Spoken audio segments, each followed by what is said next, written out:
Hello and welcome to Man's Best Friend on the Edge.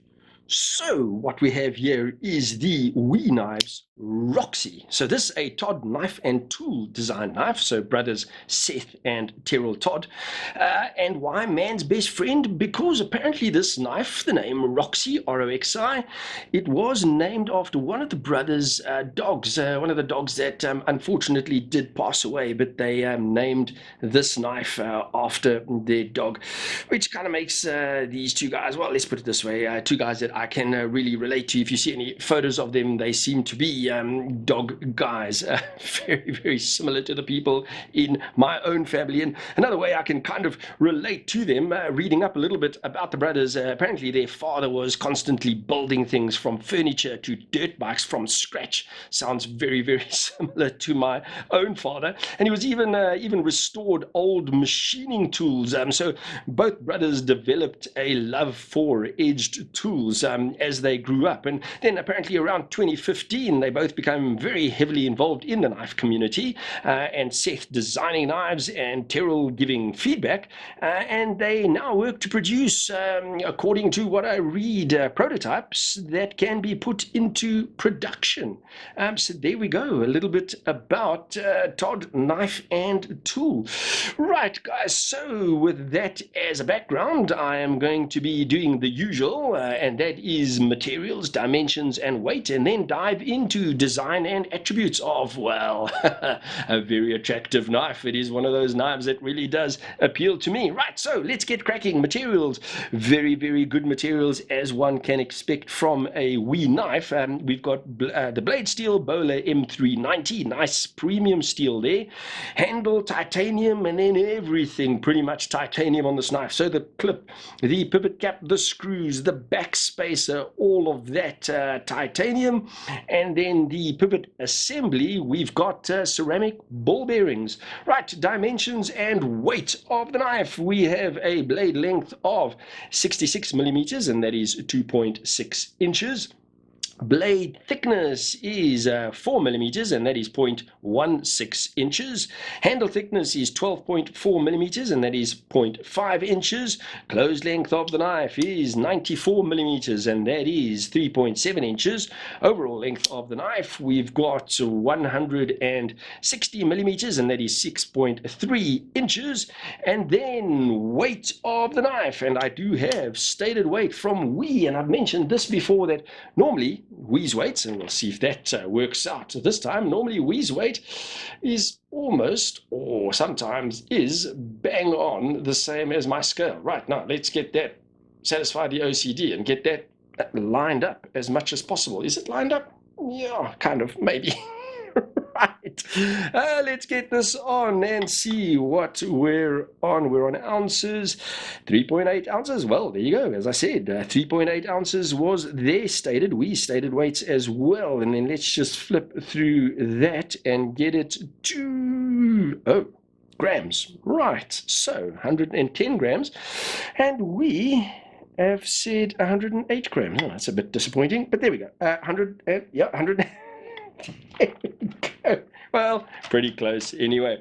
Right, so as I mentioned, this is one of those knives that I really do like. That sort of chunkier, shorter, well-built, almost overbuilt style knives. They really do appeal to me, and this design is very, very attractive.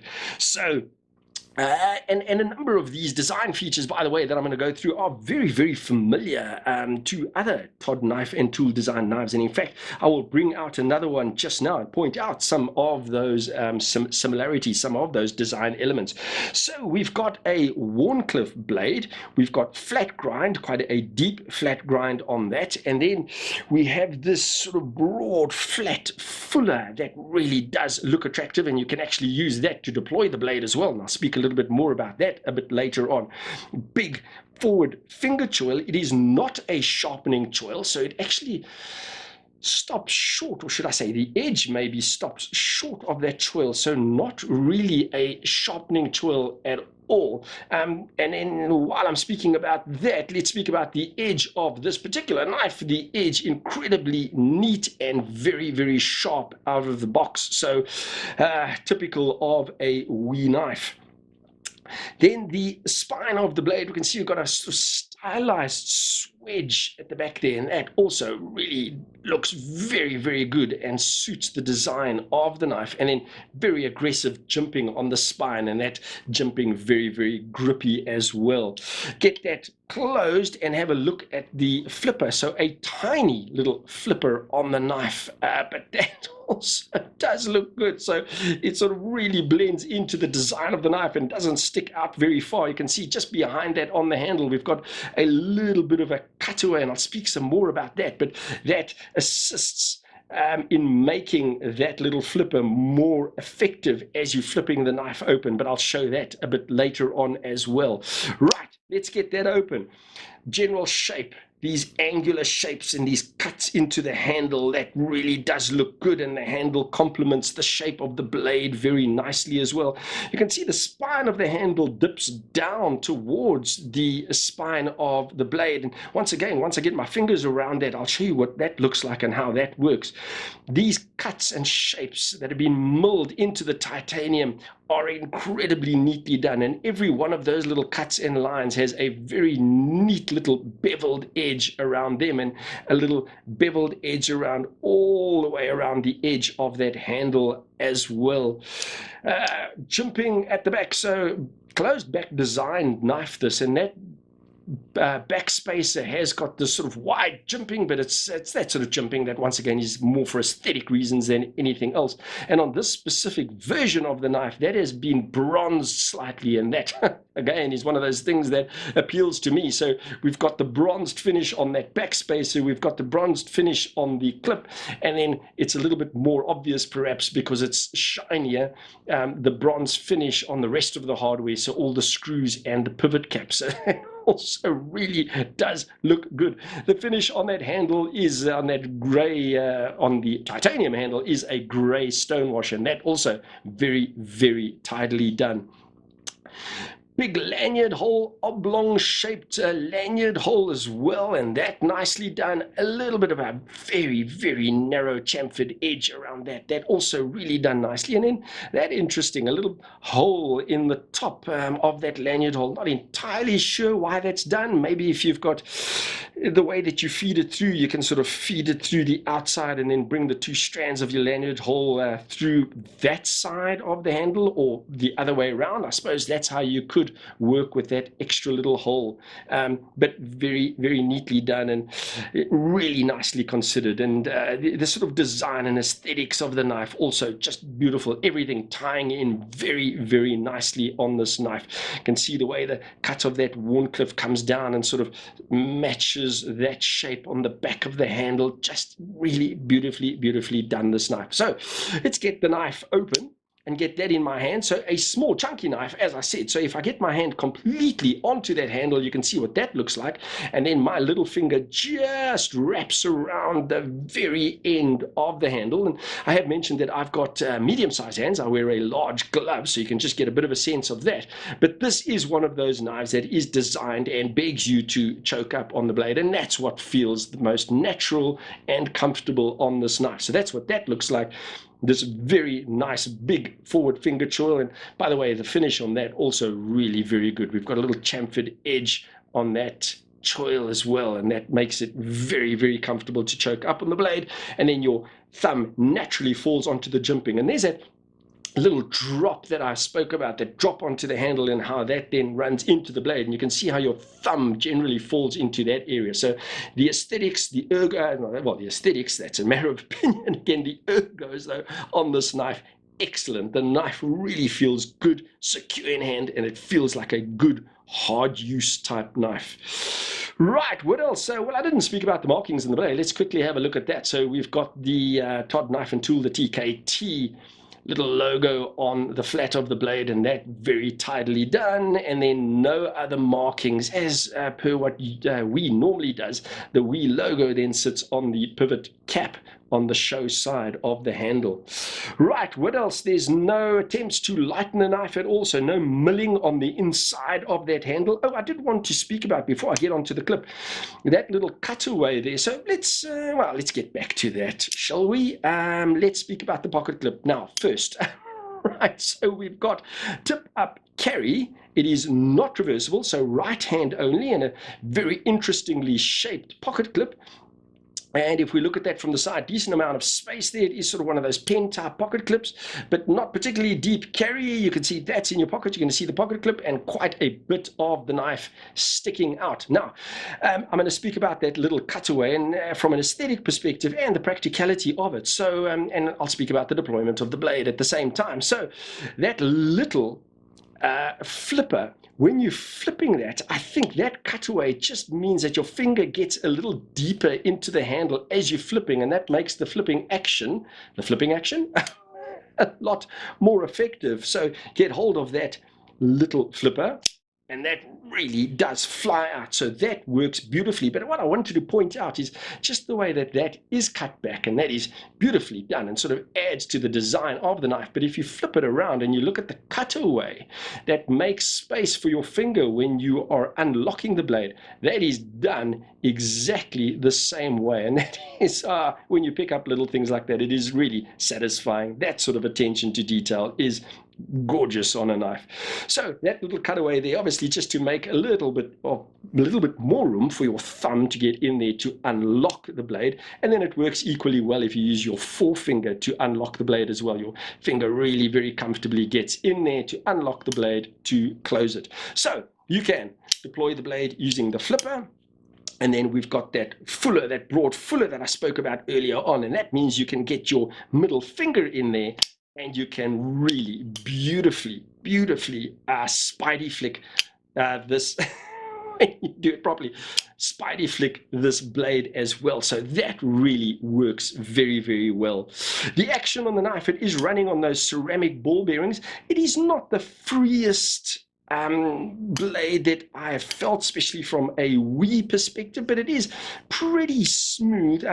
Definitely not as smooth as the other knife that I'm going to show you just now. And in fact, I'm going to bring that knife out right now and sort of compare the other. It's the other Todd Knife and Tool knife I spoke about, and that is the Bestic Shodan. So another Todd Knife and Tool design knife. But if I put those together, you can see the massive similarities. In fact, I'm going to close the blade because then it looks even more similar. The styling you can see, especially on the handles, but the jimping, the shape of that jimping, how similar that is. You can see the shape of the pocket clip. And that is very much the same, the general shape of that pocket clip. And then just these cuts into the handle, how similar that is. And then you've got the 3 screws on the Roxi. And then on the Shodan, we've got the 3 holes on the handle there. But you can see the design language. I mean, those really do look like they could be siblings. So, but very neatly done. You can also see the big fuller in the blade. So definite design elements that are familiar, and obviously designs little elements and little what am I trying to say? These little design elements that obviously Todd Knife and Tool like putting in their knives. You can see the blade shape on those two knives, obviously very different, but you can definitely see that those knives come from the same designer. The way that the the finger choil is done as well, so you can see the treatment of that as well, that it sort of sits into that ricasso flat area of the blade on both of these knives. But the action on this knife, I just wanted to mention this. And by the way, I've done a review on this knife. I suggest you do not watch that. I think it was the second knife review I ever did, and it is absolutely terrible. But I did a review of this knife, and this knife is probably one of the best actions I have felt on a knife. This knife is so smooth and free, the Shodan, that is. Anyway, just wanted to show you that as well. Right, guys, while I'm waffling, let me quickly give my gratitude to Blades and Triggers. So another knife that has been supplied by them. Really do appreciate their ongoing support of the channel. So check this and other Wii knives and other brands of knives and other tactical goodies on their website. And that is BNT online. So now I'm going to do size comparisons, and I brought a whole bunch of similarly sized knives out here.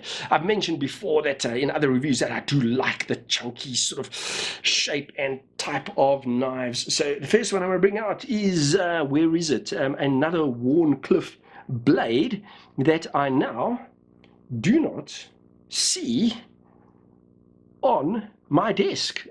Strangely enough, that one has, and it was the Bestech Rogue.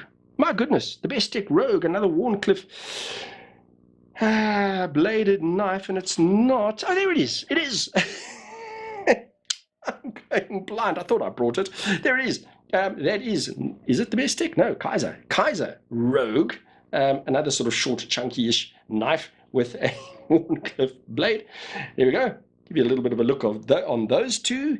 And then, right, some of the other chunky knives so you can get a sense. And this is the Medford Knife and Tool, and this is the Micro Praetorian.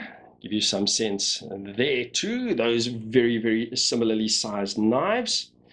Right, and what else have I got? This one, and one of my favorite knives, this is the Zero Tolerance, the Les George design, the 0900. Give you some scale on that as well. Right, and this also I've seen this described as a sheep's foot or warnie. I suppose you could argue either, and this is the Kaiser Mini Sheepdog. Give you some sense of that. And what else did I bring in? Here's another knife that I normally bring in when I bring smaller knives out, and this is a very dusty and dirty Vox, and this is the Vox Suru. Some scale there, right. And then this, I don't think this is a knife that I've brought out before, and this is a Boker knife, and this is the Boker Pipsqueak. Give you a sense of that as well. Another knife. I really do like titanium on this side, and then we've got the micarta on the other side. Good looking little knife that. Right, and then a knife I recently acquired, haven't done a review on it yet, and this is the Bestech Lizard, a very strange looking knife, but you might know that and give you some scale of that as well. I still will do a review of that. Right, now I will use the usual knives, or some of the usual knives anyway, so let's try and shorten this a bit. So here is the Spyderco Pm3, the smaller version.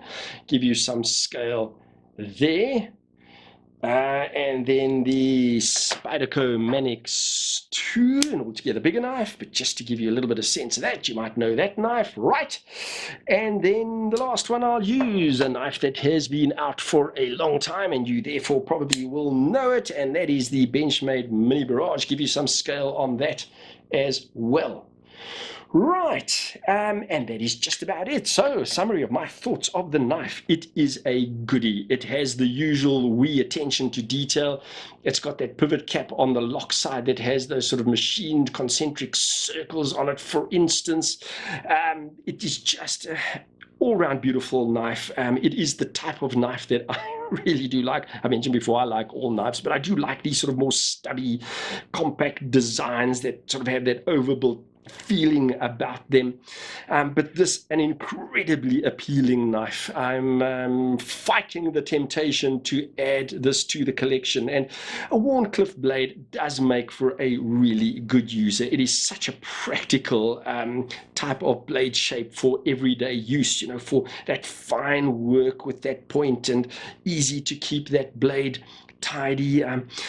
Gorgeously designed knife. I do like Todd Knife and Tool designed knives. Seth and Tyrrell, they do design really good looking knives that do appeal to me.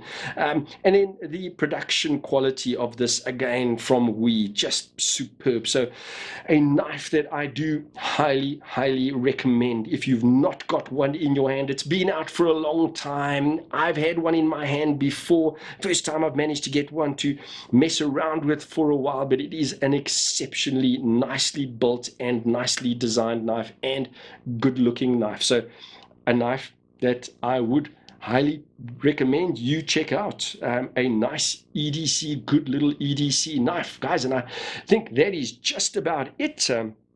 all that is really left for me to do is thank you once again for joining me. Really do appreciate it when you do, and would equally appreciate it if you would hit that subscribe button if you haven't yet, and the bell icon so that you can be notified every time I release a new video, because I really would love you to join me more often. And guys, if you did enjoy the review, please do give it a thumbs up, a like. It does help with the algorithms.